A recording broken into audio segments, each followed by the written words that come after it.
First reading, Acts chapter 20 verse 28 to 38. Be on your guard for yourselves and for all the flock of which the Holy Spirit has made you the guardians, to feed the church of God which he bought with the blood of his own Son. I know quite well that when I have gone, fierce wolves will invade you, and will have no mercy on the flock. Even from your own ranks, there will be men coming forward with a travesty of the truth on their lips to induce the disciples to follow them, so be on your guard. Remembering how night and day for 3 years I never slackened in counseling each one of you with tears, and now I commend you to God and to the word of his grace that has power to build you up and to give you your inheritance among all the sanctified. I have never asked anyone for money or clothes. You know for yourselves that these hands of mine earned enough to meet my needs and those of my companions. By every means I have shown you that we must exert ourselves in this way too. Support the weak. Remembering the words of the Lord Jesus, who himself said, "There is more happiness in giving than in receiving."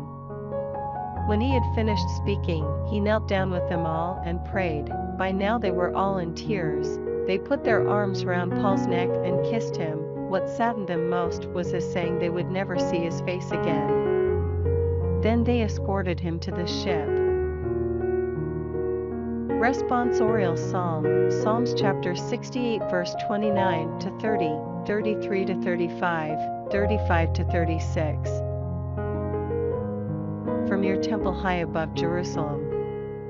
Kings will come to you bearing tribute. Rebuke the beast of the reeds, that herd of bulls, that people of calves, who bow down with ingots of silver. Scatter the people who delight in war, the rider of the heavens, the primeval heavens. There he speaks, with a voice of power, acknowledge the power of God.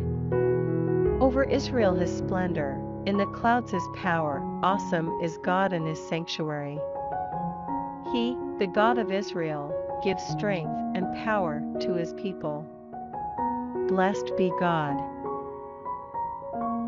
Gospel, John chapter 17 verse 11 to 19.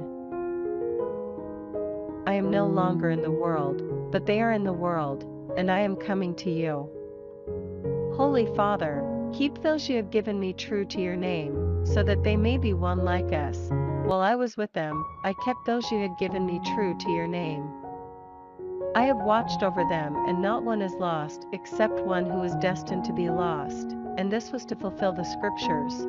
But now I am coming to you, and I say these things in the world to share my joy with them to the full. I passed your word on to them, and the world hated them, because they belong to the world no more than I belong to the world. I am not asking you to remove them from the world, but to protect them from the evil one. They do not belong to the world any more than I belong to the world. Consecrate them in the truth. Your word is truth. As you sent me into the world, I have sent them into the world. And for their sake I consecrate myself so that they too may be consecrated in truth.